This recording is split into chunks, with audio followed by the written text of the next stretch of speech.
नमस्कार दोस्तों, जय हिंद। मैं मनीष श्रीवास्तव। मनीष की वीडियो में आपका हार्दिक हार्दिक हार्दिक स्वागत करता हूं। कैसे हैं आप? होप करता हूं कि आप अच्छे होंगे। आज मैं लेकर आया हूं बहुत ही इंपॉर्टेंट, बहुत ही बेहतरीन, बहुत ही ज्यादा महत्वपूर्ण टॉपिक, जिस टॉपिक का नाम है figure of speech. In English quotation we can say that topic name is figure of speech. Hindi में आप कह सकते हैं अलंकार।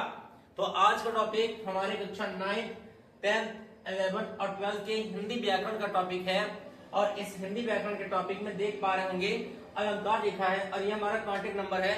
धांसू ट्रिक बताऊंगा कि अलंकार क्या होता है। एक छोटे से शब्दों में अगर मैं बताऊं तो आपके सामने आज अलंकार का पोस्टमार्टम करेंगे हम सब मिल करके, और इसकी रिपोर्ट आपके सामने आएगी। तो बिना देर किए आइए शुरू करते हैं इस प्यारे सेशन को, जिसका नाम है अलंकार। यहाँ पर आप देख पा रहे होंगे अलंकार के पहले पेज आपके सामने तैयार है, और ये अलंकार का पहला पेज है। और ये रहा पहला पेज। जैसा कि आप देख पा रहे होंगे लिखा है हिंदी व्याकरण। क्या लिखा है बच्चा? हिंदी व्याकरण। और हिंदी व्याकरण का जो टॉपिक है इसका नाम है अलंकार। क्या नाम है टॉपिक का? अलंकार। आज की बेहतरीन सेशन में हिंदी व्याकरण का टॉपिक है जिसे अलंकार कहते हैं। अंग्रेजी में इसे मेरा बच्चा फिगर ऑफ स्पीच करते हैं। तो आपको हिंदी व्याकरण पढ़ने से पहले 5 चीजों को पढ़ना बहुत जरूरी है। पहली चीज होती है स्वर, दूसरी होती है व्यंजन, तीसरी होती है वर्ण या अक्षर, चौथी होती है मेरा बच्चा शब्द, और पांचवा होता है वाक्य। आप इसको जानो कि स्वर किसे कहते हैं, व्यंजन किसे कहते हैं, वर्ण या अक्षर किसे कहते हैं, शब्द किसे कहते हैं और वाक्य किसे कहते हैं। जब तक आप इन 5 पॉइंट को नहीं जान पाओगे आप हिंदी व्याकरण नहीं पढ़ पाओगे। तो आइए चुटकी बजाते हुए देखते हैं इस 5 टॉपिक में क्या चीजें क्या होती हैं। यहाँ पर देखो लिखा है सा। क्या लिखा है? सा। पहले आप ध्यान समझो कि यहाँ पर क्या लिखा है मेरा बच्चा। तो यहाँ पर लिखा है सा। सा में होता है स्वयं। सा में क्या होता है? स्वयं। और सा का मतलब क्या होता है? स्वा में होता है स्वतंत्र। क्या होता है? स्वतंत्र।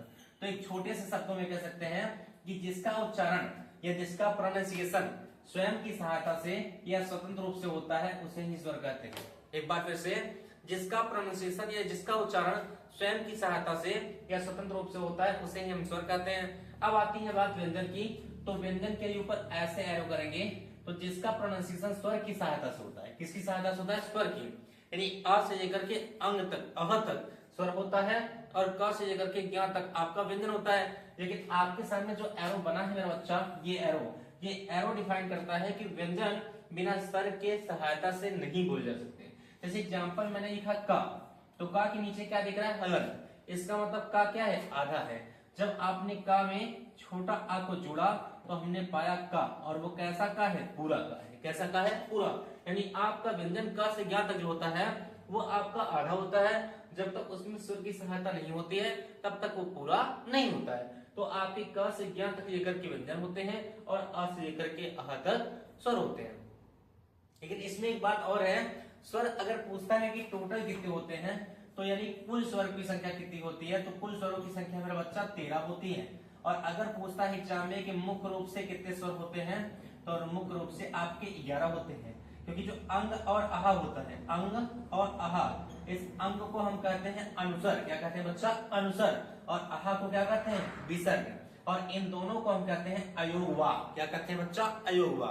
तो स्वर से जितने भी भविष्य में क्वेश्चन पूछेंगे उनका पोस्टमार्टम हो चुका है। एक बार फिर से रिपीट करेंगे कि जिसका उच्चारण स्वयं की सहायता से या स्वतंत्र रूप से होता है उसे स्वर कहते हैं। स्वर कुल पूछेगा तो 13 होते हैं, मुख्य रूप से पूछेगा तो 11 होते हैं। और ये 11 क्यों हो गया? 2 माइनस क्यों हो गया?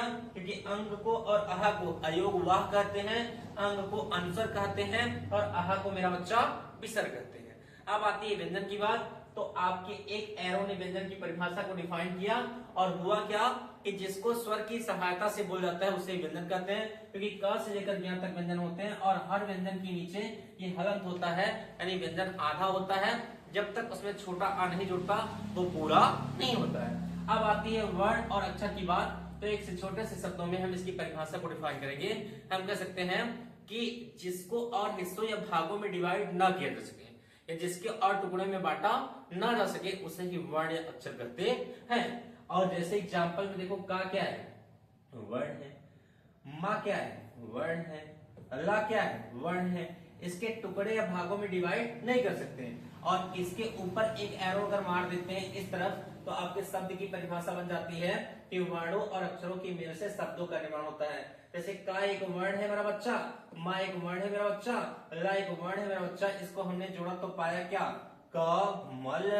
तो कमल एक क्या बन गया, शब्द बन गया। क्या बन गया, शब्द। अब आगे बच्चा आती है बात वाक्य की, एक एरो मार दो, वाक्य की परिभाषा क्लियर होगी। वाक्य से करते हैं तो शब्दों की सहायता से वाक्यों का निर्माण होता है और वर्णों और अक्षरों की मेल से शब्दों का निर्माण होता है। अगर मैंने कह दिया कमल तो कमल एक शब्द बन गया। अगर मैं कह दूं कमल या कलम मेरी है, कलम किसकी है, मेरी है, तो यहां पर मेरी भी एक शब्द है भी एक शब्द है। तीनों को हमने प्लस करके जोड़ा तो हमने क्या पा लिया बच्चा, वाक्य। तो आपके पांचों टॉपिक की कहानी खत्म हो गई। एक बार रिपीट करेंगे कि स्वयं और स्वतंत्र रूप से बोले जाने वाले शब्दों को स्वर कहते हैं। स्वर कुल होते हैं 13, मुख्य रूप से 11 होते हैं। अंग और आह को योगवाह कहते हैं, अंग को अनुस्वर कहते हैं, आह को विसर्ग कहते हैं। और स्वर की सहायता से बोले जाने वाले शब्दों को व्यंजन कहते हैं। व्यंजन का से ज्ञातक होता है, कोई भी व्यंजन पूरा नहीं होता है, हर व्यंजन के नीचे हलंत होते हैं, इसका मतलब वो आधा है। जब उसमें छोटा आ जुड़ता है तो वो पूरा हो जाता है। बात ये आती है वर्ण अक्षर की, तो जिनको और हिस्सों या भागों में डिवाइड नहीं कर सकते या बांट नहीं सकते उसे ही वर्ण अक्षर कहते हैं बच्चों। और बात आती है शब्द की, तो हम कह सकते हैं छोटे से शब्दों में कि वर्णों और अक्षरों की मेल से शब्दों का निर्माण होता है। अब आती है बात वाक्य की, तो मेरा बच्चा कह सकते हो कि शब्दों की मेल से वाक्य बनते हैं। एग्जाम्पल में बताओ कि क एक वर्ण है, माँ एक वर्ण है, ला एक वर्ण है, तीनों को हमने प्लस से जोड़ा तो हमने पाया कमल। कमल हमारा एक शब्द हो गया। अगर हमने कह दिया कि कमल मेरी है तो कमल किसकी है, मेरी है। या कलम भी होता तो कलम मेरी है तो कलम भी एक शब्द होता, या कमल भी एक शब्द होता। मेरी होता या मेरा होता तो वो भी एक शब्द होता, है होता या हूं होता तो भी एक शब्द होता। तीनों को जोड़ने के बाद क्या मिला, वाक्य। तो अभी के टॉपिक में आपकी हिंदी व्याकरण में 5 बिंदु बहुत इंपॉर्टेंट थे जो कि मैंने आपको डिवाइड कर दिया, मैंने आपको समझा दिया मेरा बच्चा। अब आज का बेहतरीन सेशन है कि how many type of figure of speech in executive. अंग्रेजी में तो कई प्रकार होते हैं, कुल मिला के 7 होते हैं। सिम्बलिक हो गया, मेटाफर हो गया, ऑक्सीमोरोन हो गया, ओनोमोटोपोइया हो गया, पर्सोनिफिकेशन हो गया, हाइपरबोले हो गया, ठीक है। और आपकी इंग्लिश की बात हो रही, हिंदी में अगर कहूं जो तो हिंदी में हर टीचर आपको सिखाएगा कि अलंकार मात्र 2 प्रकार के होते हैं, एक शब्द होता है और एक अर्थ होता है। लेकिन आपको बताना चाहूंगा कि ऐसा कंपटीशन की दुनिया में नहीं मेरा बच्चा। कंपटीशन की दुनिया में अगर टिक मारने के आए कि how many types of figure of speech, या हिंदी में कहे कि अलंकार कितने भाग होते हैं, तो वो पार्ट अलग होता है और टाइप अलग होता है। When any person asks you how many part of tense, you can give the answer only 3 important part of tense. First of all present, and second of all past, and third of all future. But any person asks you how many type of tense, we can give the answer only 12 important type of tense. First of all present indefinite, continuous, perfect continuous, फिर ऐसे past indefinite, past continuous, part perfect continuous, future indefinite, future continuous, future perfect continuous और future perfect continuous tense। तो आपके इस तरीके से 12 प्रकार होते हैं और 3 भाग होते हैं। वैसे ही मेरा बच्चा अलंकार के 3 भाग होते हैं। पहला होता है शब्दा, दूसरा होता है उभया, तीसरा होता है अर्था। अगर आपसे कभी पूछे एग्जाम में या आप जानते रहो, किसी को पढ़ाना हो, किसी को बताना हो कि शब्दा अलंकार किसे कहते हैं, तो आप इतना दिमाग देंगे ध्यान से कि भैया पहले तो हमें अलंकार जानना होगा कि अलंकार किसे कहते हैं। तो अलंकार किसे कहते हैं, एक छोटे से शब्दों में कह सकते हैं कि काव्य की शोभा, काव्य की शोभा बढ़ाने वाले शब्दों को ही हम अलंकार कहते हैं। क्या कहते हैं, अलंकार कहते हैं। काव्य की शोभा बढ़ाने वाले शब्दों को हम अलंकार कहते हैं। अच्छा, काव्य क्या होता है, तो काव्य की बात करते हैं तो काव्य से बनता है कविता। क्या बनता है, कविता। और कविता में क्या होती है, कविता मेरा बच्चा होती है पंक्तियां। पंक्तियां किसे कहते हैं, लाइन को। 1 2 3 4 ये जो लाइन होती है, जो पंक्तियां होती हैं, इसी तो कविता में ही पंक्तियां तो होती हैं। तो कोई भी कविता है, कोई भी काव्य की जो शोभा, शोभा का मतलब सुंदरता, अगर बढ़ाने वाले कोई शब्दों का प्रयोग हो या इस्तेमाल होता है तो मेरा बच्चा उसे ही अलंकार कहते हैं। अब आती है बात शब्दालंकार किसे कहेंगे, तो कह सकते हैं काव्य की पंक्तियों में शब्दों से चमत्कार उत्पन्न होगा। कैसे चमत्कार उत्पन्न होगा, शब्दों से। अगर किसी काव्य की पंक्तियों में शब्दों के आधार पर चमत्कार उत्पन्न होता है तो मेरा बच्चा उसे शब्दालंकार कहते हैं। अगर किसी काव्य की पंक्तियों में अर्थों के आधार पर, यहाँ क्या दिख रहा है, अर्थों, तो अगर किसी काव्य की पंक्तियों में अर्थों के आधार पर चमत्कार उत्पन्न होता है तो उसे अर्थालंकार कहते हैं। परंतु अगर किसी काव्य की पंक्तियों में शब्द और अर्थ दोनों के आधार पर चमत्कार होता है तो उसे उभयालंकार कहते हैं। उभय का मतलब होता है उभरना, उभरना का मतलब बच्चा आगे बढ़ना। जैसे मान लीजिए हमारे 3 भाई हैं और वास्तव में 3 भाई हूं और मैं दूसरे नंबर पे ही हूं, और एग्जाम्पल भी सटीक है कि मेरे बड़े भैया हैं और मेरा छोटा भाई है। अगर मैं कहीं बाहर रहने लगा, मेरी शादी हो गई और मैं जीवन में आगे सेटल हो गया, तो मैं गांव में जब आऊंगा तो गांव में मुझे मेरे नाम से नहीं जाना जाएगा। मैं कहीं भी जाऊंगा न्योते खाने के लिए, न्योता जिसे कहते हैं इनविटेशन, आमंत्रण पत्र, वहां जाऊंगा तो लोग मुझको नहीं जानेंगे, मुझको देखेंगे, पूछेंगे कौन है, तो वहां के जो लोकल आदमी होंगे वो मेरे बड़े भैया का या मेरे छोटे भाई का नाम लेकर कहेंगे अरे उनके भाई हैं जो वहां रहते हैं, वो उभर गए हैं, यानी आगे बढ़ गए हैं। तो वैसे ही शब्द और अर्थ यानी शब्द और अर्था दोनों के आधार पर चमत्कार उत्पन्न होगा तो उसे उभयालंकार कहेंगे। और उभयालंकार का कोई भाग होता नहीं है। भाई देखो, जब ये गांव में रहते हैं तो ये गांव में रहते हैं, इन्होंने शादी की और इन्होंने शादी की, तो इनके जो बेबी है यानी पार्ट जो है पार्ट, इनके जो बेबी है, इनके जो पार्ट है पार्ट, वो यहाँ पर सामने है। मेरी शादी तो यहाँ हुई नहीं, मेरी शादी बाहर हुई है और मैं बाहर रहता हूँ, तो मेरे बारे में गांव में चर्चा नहीं है, अर्थात मेरा कोई प्रकार नहीं है मेरा बच्चा। अब एग्जाम में 9th में हो, 10th में हो, 11th में हो, 12th में हो, किसी भी क्लास में हो, नो डाउट, कोई बात की नहीं, बात नहीं है। आपको ध्यान देना है कि एग्जाम में अनुप्रास, यमक, शेष, this is the part of शब्दालंकार, एंड उपमा, रूपक, उत्प्रेक्षा, this is the most important part of अर्थालंकार। तो अर्थालंकार के कुल 8 भेद होते हैं। पहला तो आप देख पा रहे हो उपमा होता है, दूसरा मेरा बच्चा रूपक होता है, तीसरा उत्प्रेक्षा होता है, इसके बाद आता है अतिसंयोक्ति, फिर आता है भ्रांतिमान, फिर आता है संदेह, फिर आता है दृष्टांत, फिर आता है मानवीकरण अलंकार। परंतु एग्जाम में अगर कंपटीशन की दुनिया की बात की जाए तो ये सब पूछेगा, पर आप 9th 10th और 11th 12th में हो तो 3 में से 1 और इस 3 में से 1 पूछेगा। बीच में एक वर्ड रहेगा जिसे हम कहते हैं अथवा। क्या कहते हैं भैया? अथवा। अथवा का मतलब अंग्रेजी में इसको और कहते हैं, अंग्रेजी में इसको क्या कहते हैं? और कहते हैं। कोई बात नहीं, मिट गया, ध्यान देंगे। हमने आपको समझा तो दिया मेरा बच्चा, तो आपको फिक्र करने की आवश्यकता नहीं है कि अगर आपके एग्जाम में पूछेगा तो पूछेगा क्या? एग्जाम में पूछेगा आर में अथवा करके कि आप इनमें से या इनमें से एक की परिभाषा बताइए, और परिभाषा के साथ साथ क्या बताएंगे? उदाहरण बताएंगे। तो बिना देर किए आइए शुरू करते हैं शब्दालंकार के लिए। तो आप तैयार हैं? तो मुस्कुराइए और आगे बढ़ते हैं मेरा बच्चा। जैसा कि आप देख पा रहे होंगे, शब्दालंकार के भाग को पढ़ने से पहले आपके एग्जाम में या आपके टीचर या आपने कभी सुना होगा 2 वर्ड। एक का नाम होता है उपमेय, हम कहते हैं बच्चा, और मेरा बच्चा एक को कहते हैं उपमान। क्या कहते हैं? उपमान। एक को हम कहते हैं उपमेय। क्या हो रहा है आज?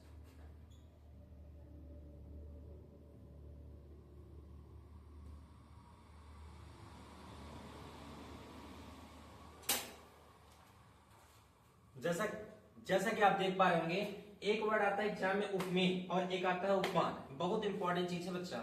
उपमेय जो वर्ड होता है इसे कहते हैं विशेष। क्या कहते हैं? विशेषण। यहाँ देखो लिखा है विशेषण। और उपमान का हिंदी होता है विशेष, यानी जिसकी तुलना की जाती है उसे कहते हैं उपमेय, और जिस चीज से की जाती है उसे कहते हैं उपमान। थोड़ा डिफाइन करता हूँ अच्छे से।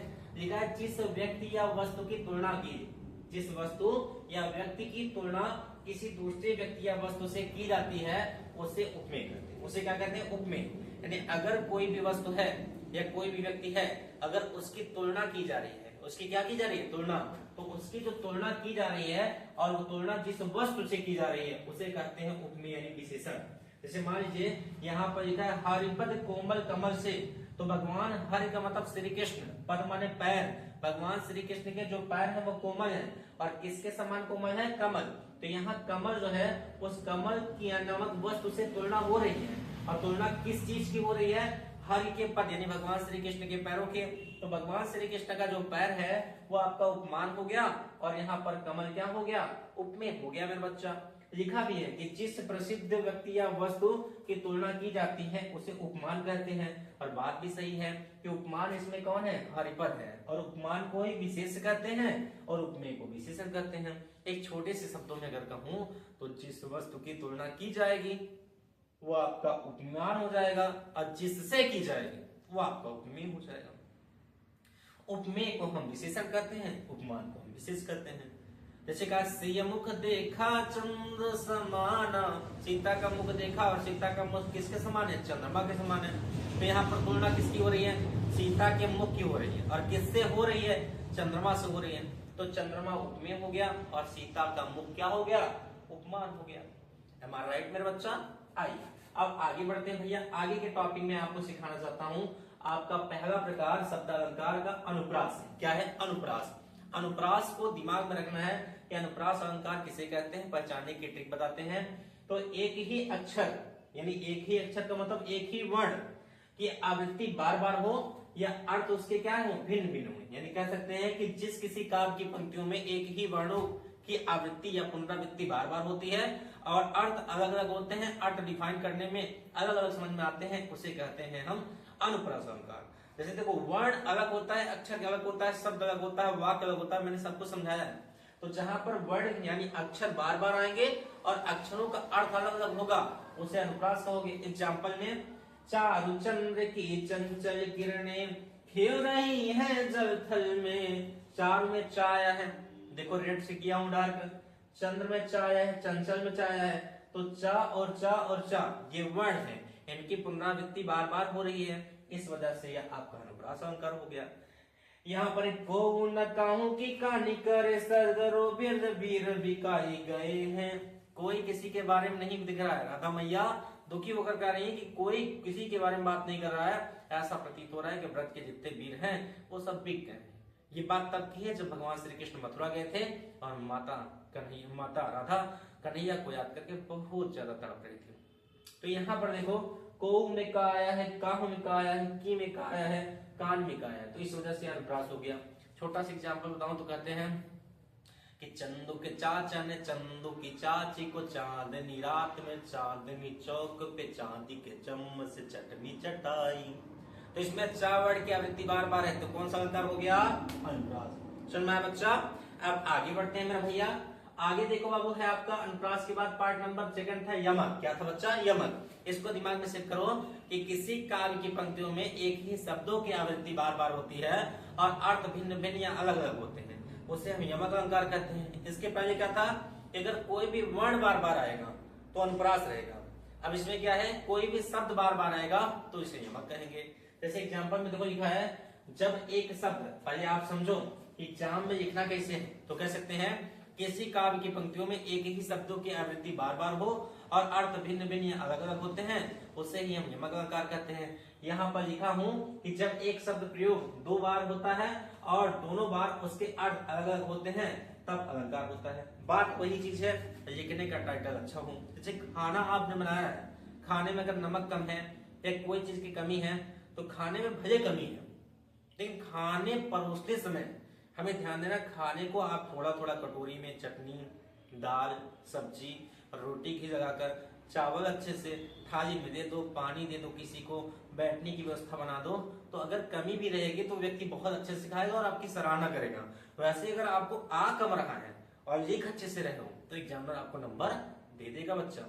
और नंबर के लिए नहीं पढ़ना है, भविष्य में कभी दिक्कत न हो, किसी को बताना हो तो आप 10 साल के बाद ये चीज डिफाइन कर पाओ, बता पाओ, ऐसे पढ़ना है। आगे देखो बच्चा, यहाँ पर देखो लिखा के कीरो की नुपुर ध्वनि सुन जगत जगत की भूख प्यास। अरे काली घटा का घमंड घटा सजना है मुझे सजना के लिए। यहाँ पर जगती और जगती है, एक जगती माने संसार, एक जगती में जागना। घटा घटा, घटा का मतलब बादल, घटा माने कम होना। सजना सजना, एक सजना में तैयार होना, एक सजना में नायिका अपने नायक के लिए कहती है कि मेरे नायक के लिए मुझे तैयार होना है। बात समझे नहीं समझे? तो सजना और सजना शब्द है, घटा और घटा शब्द है, जगती और जगती शब्द है। तो इस वजह से ये कौन सा अलंकार हो गया? यमक। अब आपके शब्द अलंकार में अंतिम है मेरा बच्चा, वो अंतिम कौन सा है? अंतिम है श्रेष्ठ अलंकार। थोड़ा इसको अच्छे डिफाइन करते हैं, ध्यान समझिएगा। श्रेष्ठ अलंकार का शाब्दिक अर्थ है चिपकना। जहां पर एक शब्द एक ही बार आते हैं और अर्थ छिपे हुए होते हैं उसे हम श्रेष्ठ अलंकार कहते हैं। जैसे एग्जाम्पल में देखेंगे कि श्रेष्ठ अलंकार में एक शब्द एक ही बार आता है और एक ही शब्द के दो या दो से अधिक अर्थ निकलते हैं, तो उसे कौन सा अलंकार कहते हैं? श्रेष्ठ। अच्छा, दिमाग में आएगा कि मनीष भैया ये बताए थे कि एक शब्द की आवृत्ति बार बार होगी तो यमक होगा, यहाँ पर क्या बता रहे हैं, यहाँ पर चीजें ऐसी बच्चा कि एक शब्द बार बार आएगा और अर्थ अलग अलग होंगे तो यमक हुआ, लेकिन यहाँ पर ये कह रहा है कि एक शब्द एक ही बार आए और अर्थ कैसे हो, अलग अलग हो, छिपे हुए होते हैं, उसे कहते हैं सिलेक्शन। जैसे एग्जाम्पल बताऊं, 2018 में पूछा था SSC में कि रहीमन पानी राखिए बिन पानी सब सून, पानी गए न उबरे मोती मानुष चून कबीरा मोती मानुष चून। रहीम दास जी कहते हैं क्या कि पानी पानी पानी 3 बार आया है और अंतिम में आया है क्या, अंतिम में आया मोती मानुष चून। तो मोती के लिए यहाँ पर पानी का मतलब चमक है, अगर मोती की चमक खत्म हो गई तो मोती कोई कीमत नहीं है। और उसके बाद मानुष में से होता है मनुष्य, यहाँ पर पानी का मतलब छिपा हुआ है कि अगर मनुष्य की इज्जत गई तो मनुष्य की कोई कीमत नहीं। चून में चूना होता है और अगर चूने में पानी का मतलब जड़ नहीं मिलाएंगे तो उसको पोत नहीं सकते हैं। तो यहाँ पर 3 बार पानी वर्ड आया है, लेकिन तीनों बार पानी का अर्थ क्या है, छिपा हुआ है। एक बार चमक है मोती के लिए, एक बार इज्जत है मानव के लिए, एक बार जल है चून के लिए। तो आपका ये एग्जाम्पल किस पे बैठा, शेष पे। और यहाँ भी देख सकते लिखा है चरण धरत शंका करत चित वही चारों ओर, सुब्रन को ढूंढत फिरत कभी कामी अरु चोर कबीरा कभी कामी अरु चोर। सुनना बच्चा। अब आते हैं आपके दूसरे पार्ट में जिसका नाम है अर्थालंकार। अर्थालंकार में पहला भेद है उपमा अलंकार, इसके बाद रूपक है, उसके बाद उत्प्रेक्षा है। तो वीडियो तीसरे को बताने के बाद समाप्त हो जाएगी। तो बिना देर के आइए आगे बढ़ते हैं मेरा बच्चा। उपमा अलंकार की बात करता हूँ। उपमा का मतलब होता है बड़ाई या बखान। जैसे कहते हैं तुम सा कोई प्यारा कोई मासूम नहीं है, तो जहां पर तुम सा यानी कोई भी चिन्ह यानी योजक का चिन्ह, माइनस का जो चिन्ह होता है उसे योजक का चिन्ह कहते हैं। उसके बाद अगर कहीं सा सी सी सोई सुना हुई ऐसे वर्ड आएगा कि सा से स्टार्ट होगा तो वह आपका अलंकार कोई और नहीं बल्कि उपमा होगा। क्योंकि उपमा में बड़ाई, जैसे मैं कहता हूँ आपके जैसा कोई नहीं है, तो आपकी तुलना किसी के जैसे नहीं कर रहा हूँ। जैसे हमने कहा आपके जैसे भाई मेरे पास भी है, तो आपके भाई की तुलना मैं अपने भाई से कर रहा हूँ। आपके घर के जैसा मेरा भी घर है, तो आपके घर की तुलना मैं अपने घर से कर रहा हूँ। तो जहां पर सा सी से यानी ये वर्ड्स आएंगे वो उपमा अलंकार होगा। एग्जाम्पल देखो कि जब किसी चीज की तुलना किसी से की जाती है तो उसे उपमा अलंकार कहते हैं। जैसे सरिस सम समान भांति के जैसे की तरह इत्यादि वाचक शब्द होंगे तो वहां उपमा अलंकार होगा। इतना दिमाग में रखो। योजक चिन्ह के बाद अगर माइनस का जो चिन्ह है उसे योजक चिन्ह कहते हैं। उसके बाद सा सी से सम ऐसे शब्द आएंगे तो ये उपमा अलंकार होगा। एग्जाम्पल में देखो लिखा है हरिपद कोमल कमल से, तो कमल के बाद से है, तो भगवान श्री कृष्ण के जो पैर है वो कमल के समान है, तो से वर्ड ये डिफाइन कर रहा है कि उपमा अलंकार है बच्चा। फिर तुम्हारा मुख चंद्र सम है, देन तुम्हारा मुख तुलना किसे हो रही, चंद्रमा के समान हो रही है। तो आपके मुख की तुलना चंद्रमा के समान हो रही है, तो सम वर्ड डिफाइन कर रहा है कि यहाँ पर चंद्रमा के समान मुख की तुलना हो रही है। फिर फूलों सा चेहरा तेरा कलियों से मुस्कान है, रंग तेरा देख के रूप तेरा देख के कुदरत भी हैरान है, रंग तेरा देख के रूप तेरा देख के कुदरत भी हैरान है।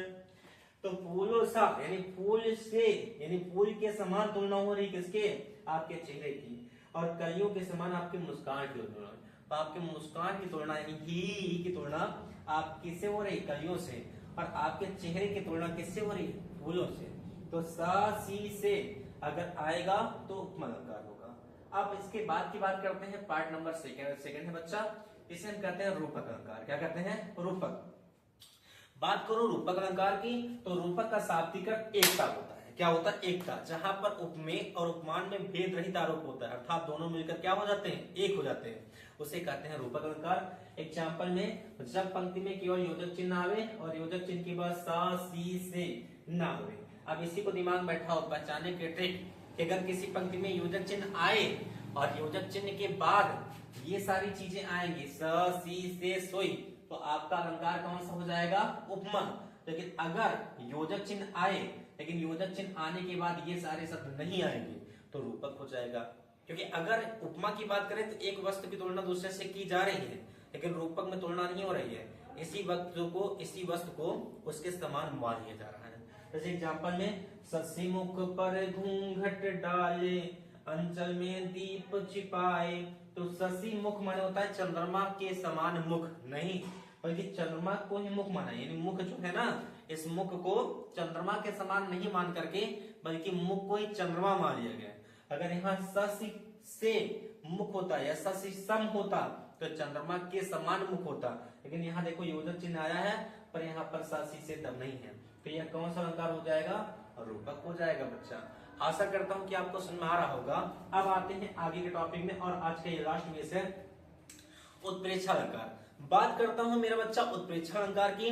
तो उत्प्रेक्षा अलंकार का शाब्दिक अर्थ होता है उपेक्षा या संभावना। जहां पर आपको ध्यान देना है किसी की तुलना किसी करने के लिए संभावना प्रकट की जाती है, और संभावना प्रकट करने के लिए 6 चीजों का ध्यान देना है। जिस किसी का आपकी पंक्ति में जनु जानव जनऊ, मनु मानव मनऊ, जनु जानव जनऊ, मनु मानव मनऊ, ये 6 चीजें आएंगी कहीं एग्जाम में किसी पंक्तियों में, तो उत्प्रेक्षा अलंकार होगा। जैसे सोहत ओढ़े पीत पटो, श्याम सलौने गात, अरे मनहु नील मन सैल पर, आतप परियो प्रभात, आतप परियो प्रभात। कहा गया सोहत में अच्छे लिखते हैं, ओढ़े में ओढ़ कर, पीत माने पीला, अपट माने वस्त्र, श्याम में कन्हैया, सावली में सलोनी, सलोनी में सावली, गात माने शरीर होता है। जब कन्हैया अपने सांवले शरीर पर पीले वस्त्र को धारण करते हैं या पहनते हैं तो मनों में मान लीजिए वो उस समान दिखाई पड़ते हैं। कैसे? नीलमन शैल कहां पर है? अरुणाचल पर्वत, अरुणाचल प्रदेश में, जहां पर सबसे पहले सूर्योदय होता है। तो मान लीजिए आपके नीलमन पर्वत पर आतप में आती है, परियों में पड़ती है, प्रभात में सुबह सूर्य की छाया। जब सूर्य की सुनहरी किरणें अरुणाचल पर्वत पर पड़ती है, नीलमन पर्वत पर पड़ती हैं, तो जैसे आपका वो पर्वत दिखाई पड़ता है, ठीक वैसे कन्हैया सांवले शरीर पर जब पीले वस्त्र को ओढ़ते या धारण करते हैं तो अच्छे, क्या होते हैं? अच्छे। तो आपको 6 चीजों का ध्यान देना है। देखो लिखा गया है कि पंक्ति में मनु जनु मनहु जनहु मानो जानो मनहु जानो यो जो आदि शब्द आते हैं वहां उत्प्रेक्षा अलंकार होता है। एग्जाम्पल में वही दिया है कि सोहत ओढ़े पीत पर श्याम सलोने गात, मनव नीलमन शैल पर आतप परिपूर्ण। तो ध्यान दो, जहां पर जो वर्ड रहेगा, जैसे यहाँ मनव है तो इसके नीचे आपको अंडरलाइन कर दें। क्या करना? अंडरलाइन, ताकि एग्जामिनर तुरंत फोकस जाए कि आप इसको ब्लैक स्केच से कर दो, इसको अगर नीली पेन से लिख रहे हो तो इसको जरूर लिख दो। और एक बात ध्यान देना कि जब आप उदाहरण लिखना, इसका उदाहरण लिखना, तो इस उदाहरण के नीचे एक हेडिंग डालना स्पष्टीकरण।